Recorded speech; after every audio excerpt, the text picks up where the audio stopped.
So I think this is cool. You invited me to record this because on many weekend mornings, even though this isn't a weekend, it feels like one, we chat and we often get into some cool conversations. And it happens to be your sobriety birthday, and we've had many cool conversations on your sobriety birthdays.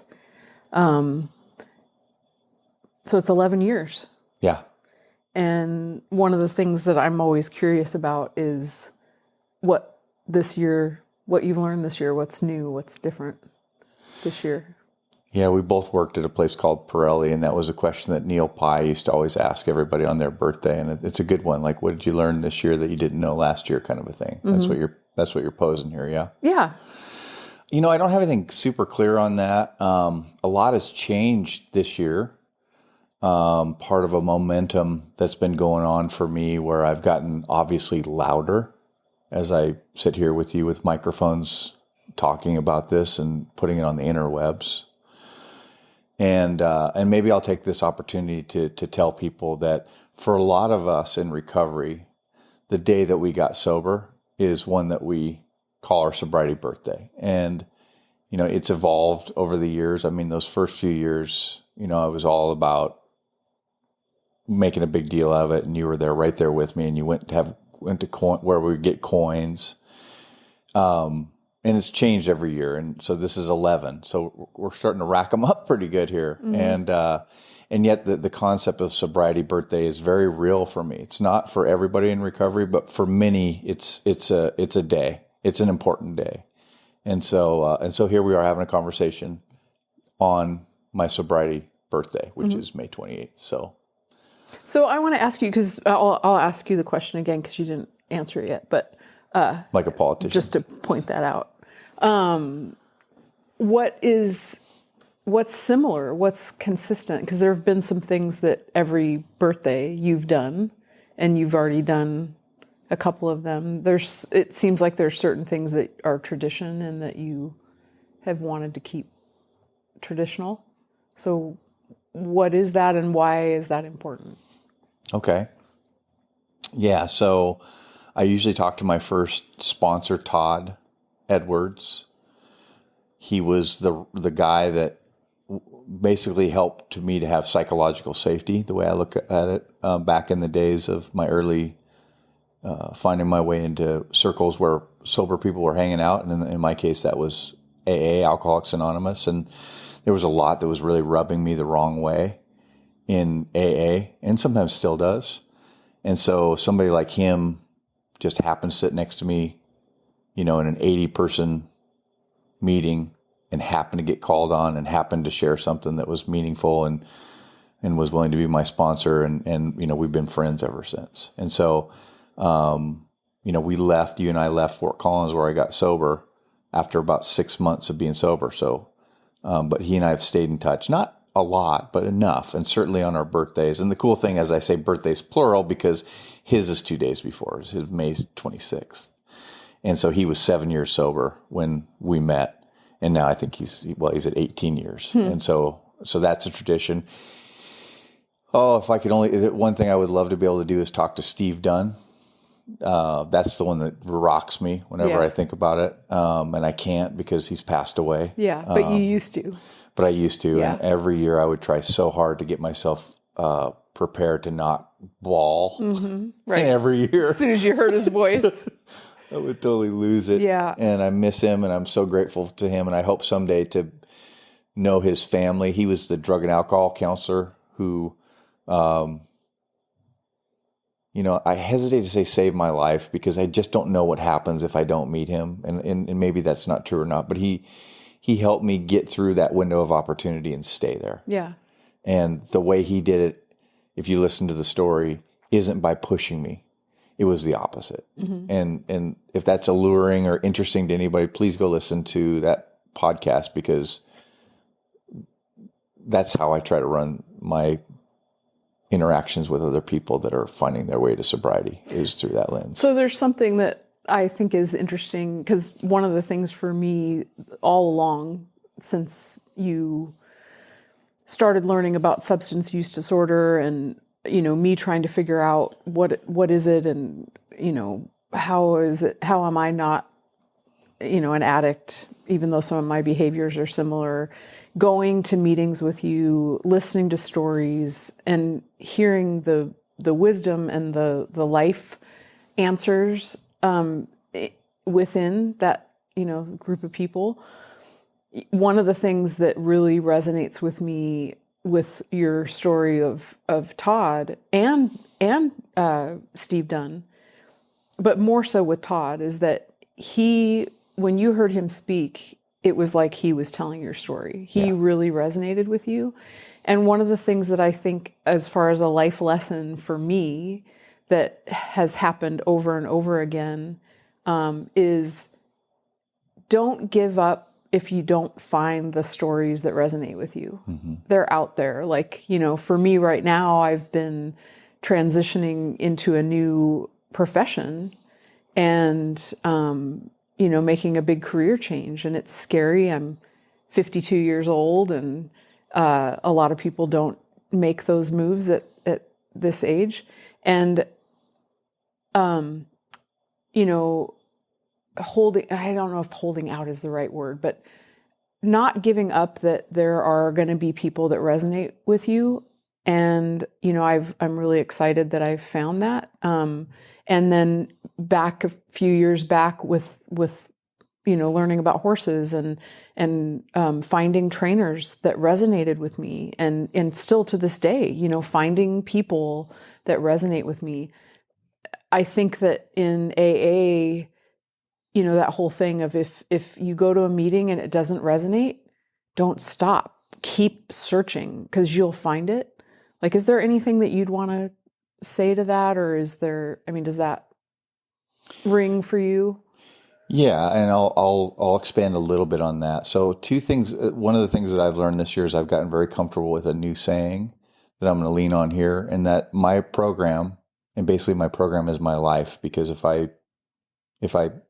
drink again, I think it's curtains not too far out. Yeah. Right. So it's that serious. So program's a word that I used to fight. Whatever. It's what did I do to keep sober? And I think my program is boiled down to two things. One, I can't forget. I cannot forget. I have a chronic condition, uncurable, and it's going to just stay there. And I can't forget that. So I got to do things to remind myself. And two, knowing people seems to be very helpful. And so I think to your point is like finding people that resonate with me has been, continues to be, and I don't think it'll ever stop. Mm-hmm. And so notice I haven't said AA in there at all in that, right? So if it's AA, great. The AA has going for it is it's super convenient, and it's very, very, very well established. They're everywhere at all hours. And each meeting is different. Like every meeting I've been to, it's different. It's a different culture, different, group of people, different things that they emphasize. Yeah. And again, I think to your point, like it's the people. Like if I go to a meeting that's a new one to me, I'm looking for people that you use the word resonate. I like that. In AA, they say, attraction, not promotion. And so funny that that's part of their gig, and yet there's a lot of people that are promoting things to my ear, and that's fine too. That can be attractive to somebody else, but people that resonate with me, man, it's great. And I've had the good fortune of meeting and being around many amazing people. And I also say this too: I've also had a chance to be around people that don't resonate with me, and in some ways have helped me too, maybe even more, through the way that they operate, which is not the way I'm going to operate, and have like clarified what I want to do when it comes, particularly to help the new person, which is probably the main reason that I hang around meetings and stuff, is to help me for sure, to not forget and to be around people, but also, this idea that maybe something I might say or not say would be potentially helpful to somebody finding their way, which I'm so grateful I did. Yeah. Yeah, I am grateful you did too.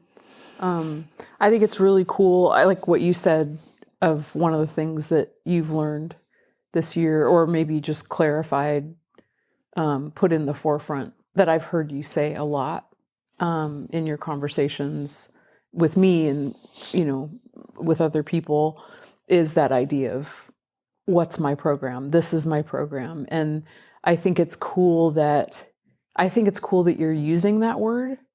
And I think it's really, it's been interesting to watch you develop that and give yourself permission that it doesn't need to be a program that somebody else develops that you're going to follow, even though, there might be times when you need that.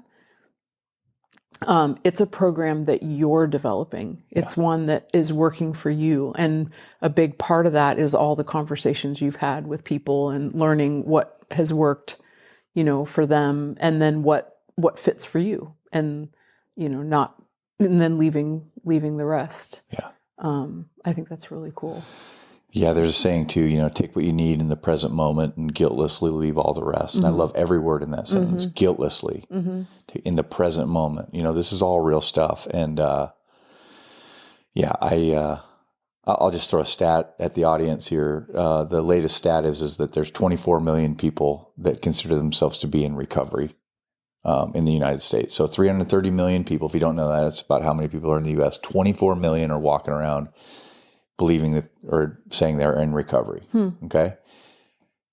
The AA membership is holding steady for many years at about 2.1 million.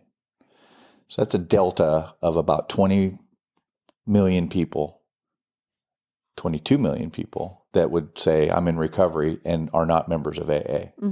So that just sort of adds another layer of paint to what you're saying is my program is my business.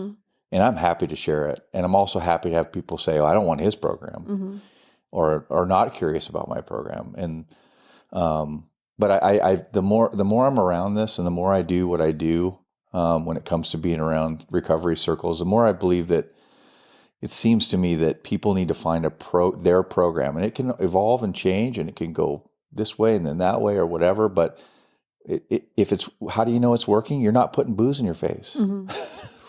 Right. And hopefully you're also happy too. And you're like growing as a human being and returning. That's what recovery is to me, is becoming human again and being able to find out how you go to a movie without drinking or all these things that, I did my entire life. Everything involved around alcohol. And now I've got to learn how to go to a concert. And the good news is, because we go to concerts, it's magic. It's magic for me to go to a concert and not be drinking, for many reasons. So that was kind of a little bit of a rabbit hole, but I think I circled back to what you were saying there. Yeah. How about you? So, you had a front row seat, which we've had in another podcast episode. My number one most listened to podcast episode is yours. Well, of course. That's because my mom has listened to it 47 times. Has she listened to it? No. Okay. I don't know if she's listened to it. But I have heard a lot of really positive comments about that. And one of the things that I like to outline as part of that story, or at least highlight, is, that you had a front row seat to the accelerating nature of the disease of alcoholism, or nowadays you would say alcohol use disorder. So they're losing that word, which is kind of cool because that word has a lot of baggage. How about you? What's anything you'd be willing to share that's either new to you this year or different, as we've now logged 11 years of me not drinking together? Yeah, I think the thing that stands out the most for me this year is watching you transition into being someone in recovery to trying to figure out how to affect change in the recovery world, and on a bigger scale, like working at a corporate, working at Cisco, starting a community within to help people connect. And then the biggest part is to, shine a light on, to use Brene Brown's terminology, that shame and, well, she doesn't really say shame and stigma, but shame can't live where the light shines, that if you keep it hidden away, it can grow and build. But if we put it out and shine a light on it, it has a harder time growing. And I've watched you do that. And part of me, like when you first started doing that, I was worried.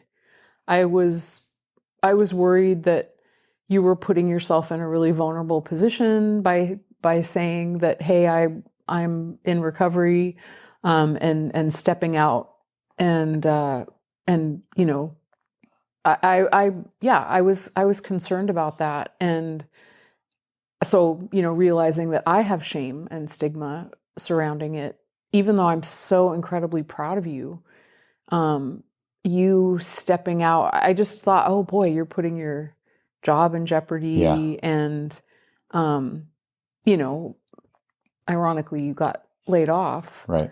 but it didn't have anything to do with that. No. I know that. I'd never once thought that it had to do with that.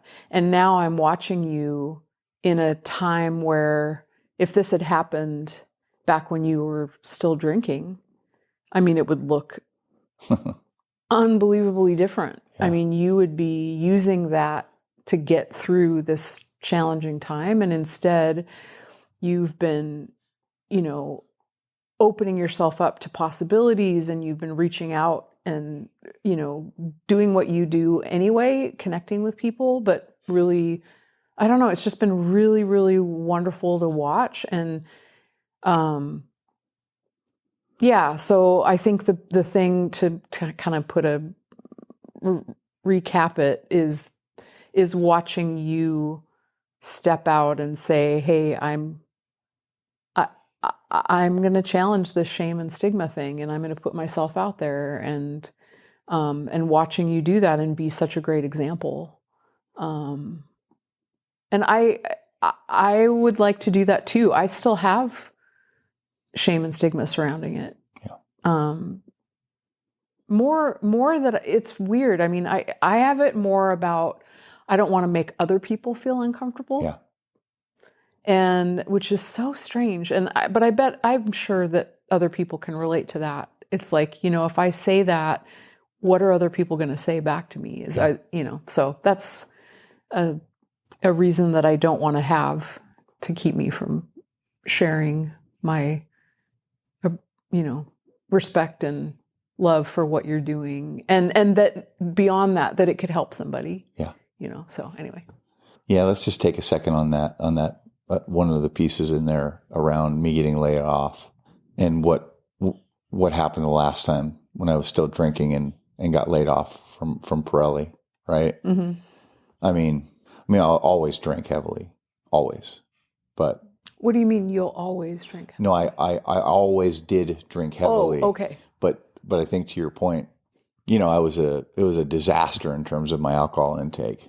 And, I drank no matter the occasion, but yeah. And, you know, when I think about, you know, the life events that, you know, you hear in the rooms of AA or elsewhere where people are talking about things that have caused them to, as some people say, do more research, or, you know, relapse is a word that's falling into disfavor, slip, whatever. Drink again. Yeah. Go back out is often used as well.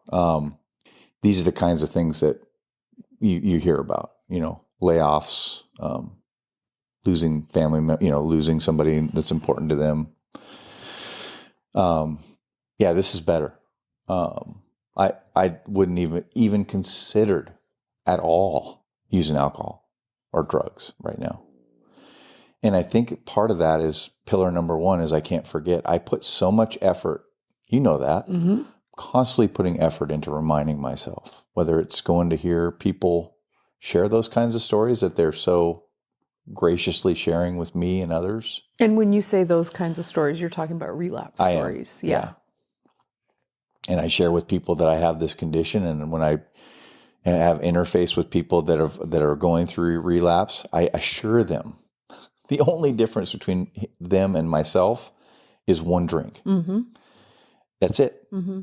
And I am you and you are me, Mm-hmm. period. And so, you know, that shame that can snowball over a person, you know, when they relapse or slip or whatever, is heavy. And yet the truth is that if you have this condition, which I believe with everything I got that I do, all I got to do now is never get complacent. I can't get complacent. And so I can't forget. And so, it's funny. I was just in my class earlier. We were talking about changing language in recovery circles when discussing these things, and relapse is one of the ones that's falling into disfavor. And I can't remember what the alternative is.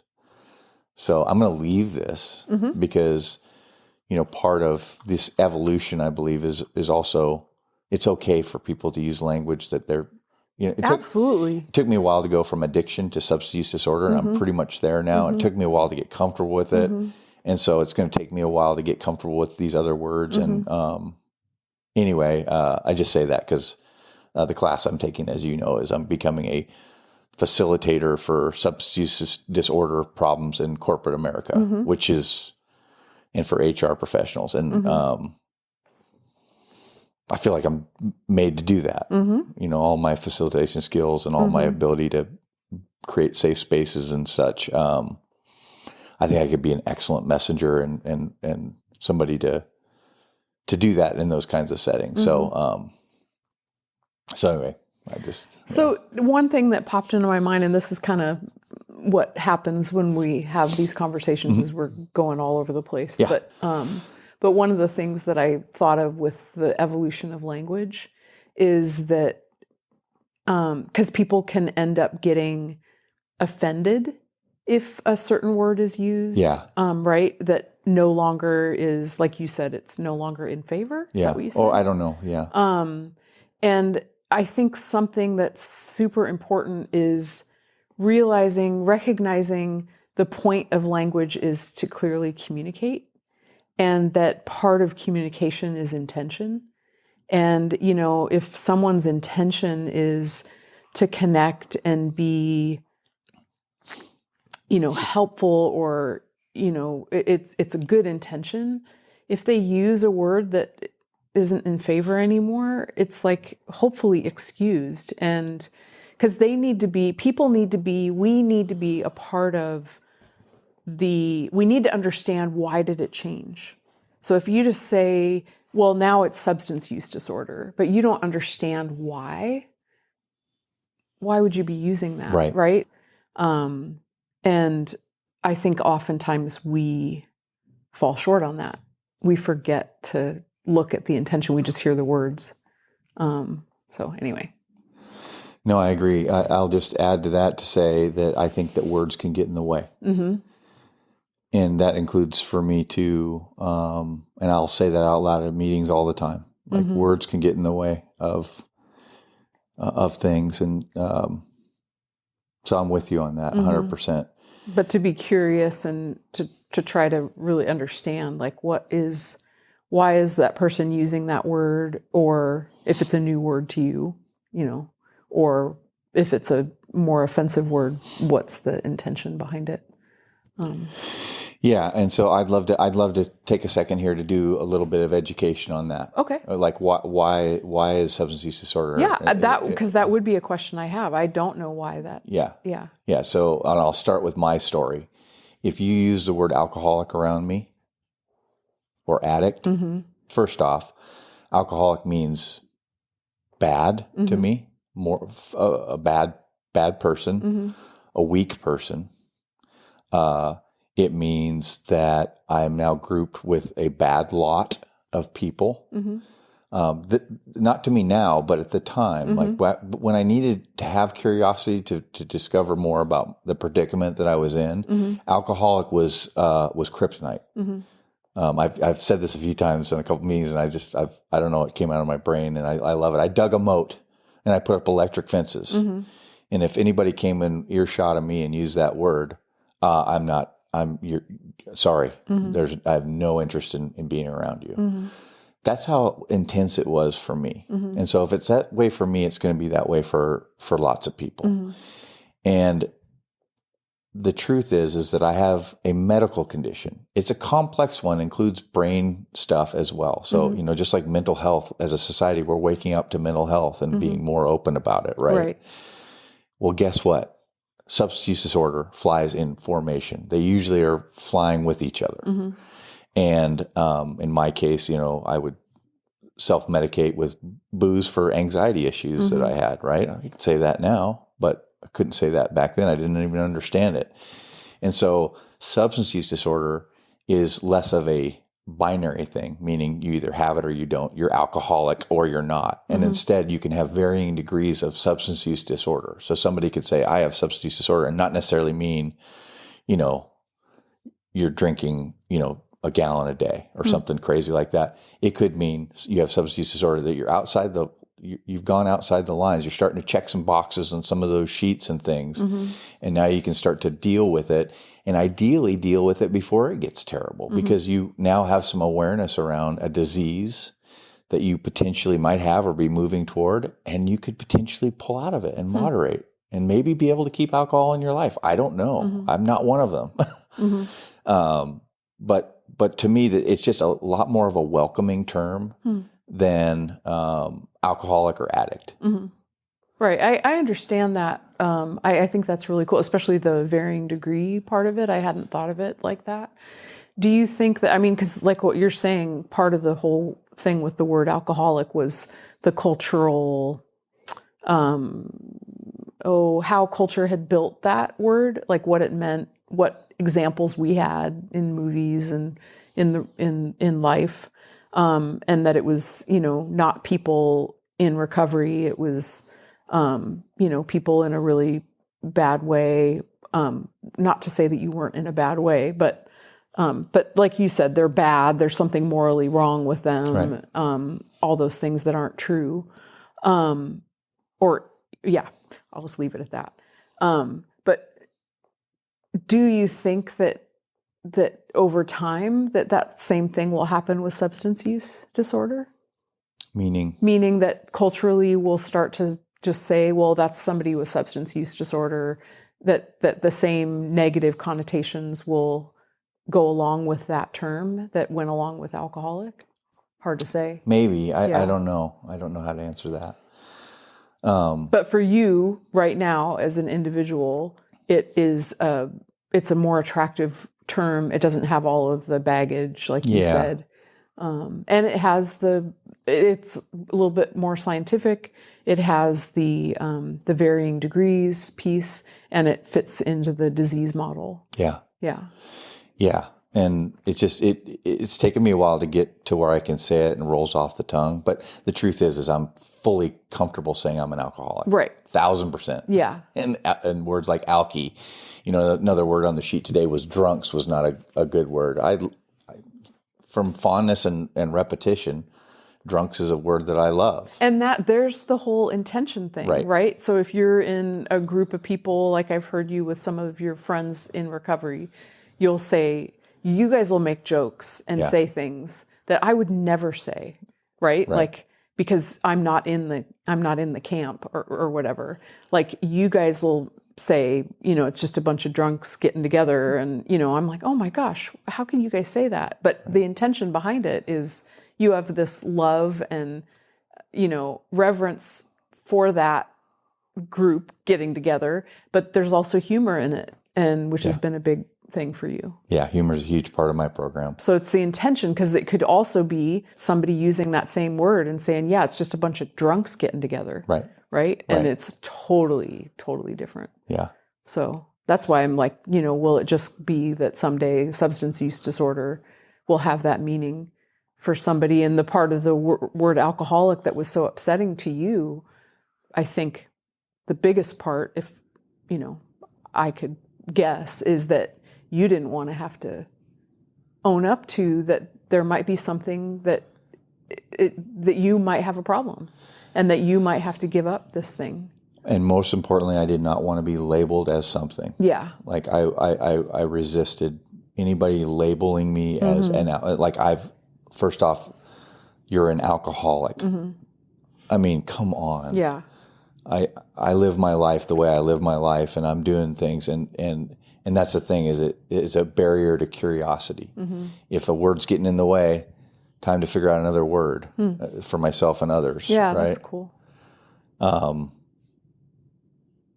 but yeah, I mean, and I'll just tee off a little something on the side here for this part too, is something that really helped me a lot was, in AA, Alcoholics Anonymous, there's this thing in there, there's a lot around God and finding a higher power, right? And that's a big part of the big book, the Book of Alcoholics Anonymous. Well, as somebody that's pretty agnostic, that's hard. And it wasn't early, but early enough that somebody said, well, GOD, and people had these different acronyms for it. One was good orderly direction. I get a little closer, but somebody said group of drunks. And I thought, well, that's why I'm here. And it continues to be why I go there for the most part. It's very convenient, like I've said before. And I like to go in there and be around my people, people that drank like me, people that are coming in new, that are still like, what is this thing? Why is all this happening? That confusion and frustration that I had. And the ones of us that have been around a little while and that can make light of things and laugh hysterically at things that were tragic. They're not funny when you're in the middle of it. It's not funny to have to go through the amount of anxiety that I had around concealing recycling, which was a tremendous lift for me. The amount of beer cans involved and the amount of bottles and it was just, and we laugh. I laugh. At the time, was not funny. No. It was serious Yeah. business, man. Yeah. So, yeah. All right, one more mini topic here. Since it is my 11th birthday, and earlier in our chat you mentioned things that have been sort of traditions. So tonight we're going to go to a meeting, and I'm gonna get a coin up in front of everybody. Yeah. And I happen to know that you've been at, if not all of them, almost all of them, and particularly those first ones, because those first ones, man, you were right there with me for my 30-day coin. You were right there with me for my 2-month coin, 3-month, 6-month. Yeah. And tonight I'm going to go to a meeting that I go to fairly often down there in Ording, and I'm just, it's just a big deal, man. It's a big deal that you've been with me and stayed with me through all of this, and I go up there to get that coin, less than anything, just to maybe be some kind of a little bit of hope for some people that are new, that are trying to find their way in. And and it's just always such a, I don't know what happens if I don't have you in my life, Molly. I hear stories about people that don't have the support that I have, but I have it with you, and I'm super grateful, but those words fall short. How about for you? What's it like for you, or do you have any reflections on going to these kinds of meetings where you see me stand up and think, "Oh, I'm," that deal? I mean, now that as you're talking about it, and talking about those early ones, there was so much emotion in those early ones. Like I was so proud of you, and I was so, oh boy. I mean, I remember a lot of tears, and then watching the coin go around the room and each person saying something, and just, I think the early realization of how powerful the whole AA thing is in such a good way. And that really it boiled down to a group of alcoholics getting together and sharing their stories and celebrating each other. And I just remember being in those rooms and being just really blown away by that, and really touched by that, and just really, really proud of you, watching you get up there and and watching you change. You know, it was kind of like the growth you see in a kid, in an infant. You know, like every day is so significant. And then as they get older, now maybe they're 18, 19, 20, the changes are not as big a deal. And it's similar, I think, in this respect. Like it blows me away that it's already 11 because we just had 10. Like the years now are going faster, whereas in those early days, it really was each day. And so I think the way that I look at it is different. Like even this year, like, you know, we didn't really plan anything out of the ordinary to celebrate. And part of it, you know, you're not really needing that anymore, but and maybe we aren't not needing, you know what I mean? Yeah. But like going tonight, I think that'll be really cool. But I like what you're saying about that, you know, it's you thinking about other people and kind of paying it back, paying it forward. Right. That how significant that was to you to have people that were standing up and saying, you know, I have such and such number of years, and why are people that have 25 years, why are they continuing to come? Yeah. You know, that whole curiosity thing. So, yeah. Yeah, it does feel natural how it's gone over time, and but it's still it's you know a big deal. It's you know there's just like people that survive cancer. You said I've been cancer free for 5 years. I mean, it's the same freaking thing. It's amazing. Somebody that just drank like I did that has 60 days sober. It's a big freaking deal, and I hope they keep it. I hope that's their only 60-day coin. But this is a tricky condition that I have, and so. And then that also just made me think of something that if they did relapse or whatever, try again, and they had 60 days, the next 60 days, it's not like starting all over again because those first 60 days don't go away. Yeah. They have learned some things that, you know, the next 60 days build on. So, yeah. Yeah, there's a great part of our conversation with Dr. Jillian in my podcast back where she addresses that one in particular, this idea that relapse, that I'd encourage people to go check out as well, because you're right. For most people, relapse is kind of part of the ride for at least a little while until you can finally get to where it stays. And it's worth it. It's worth finding the people. I think it's worth it. If you have this condition, this is pretty damn good. And anyway, we'll be Finding people that you resonate with. Finding people you resonate with, and find out that you're not alone or unique, that you're not a bad person. I don't believe that I'm a bad person because I didn't choose to become addicted to drugs and alcohol. Didn't choose it. And now that I realize that I just happen to not be able to moderate ever, now I'm doing things about it. And so it's actually quite fun. And now I'm this loudmouth too. So I'm like you said earlier, I'm trying to make people get curious and find their way. And even amongst people in recovery, there's still tons of shame and stigma going on. Oh, sure. People are using language and saying things about other people. It's just mind-boggling to me. But that's part of this change. So we'll close with a couple things. One is I'd love to encourage anybody that's listening to this, if you want to know more about the movement of recovery in America.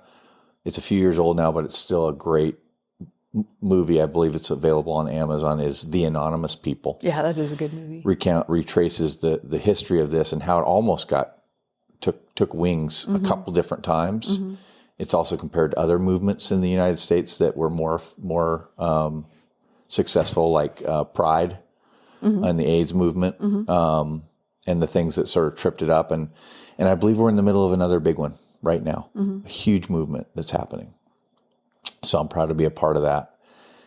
And the second thing I want to say is, on the off chance that my lovely niece Cassidy is listening, it's also her belly button birthday, which I've always thought is this kind of this wonderfully beautiful thing. And I'd love to wish her a happy birthday. So, Molly, I love you. Love you too. Thank you for everything. And thank you. Okay. let's keep going. Let's keep going.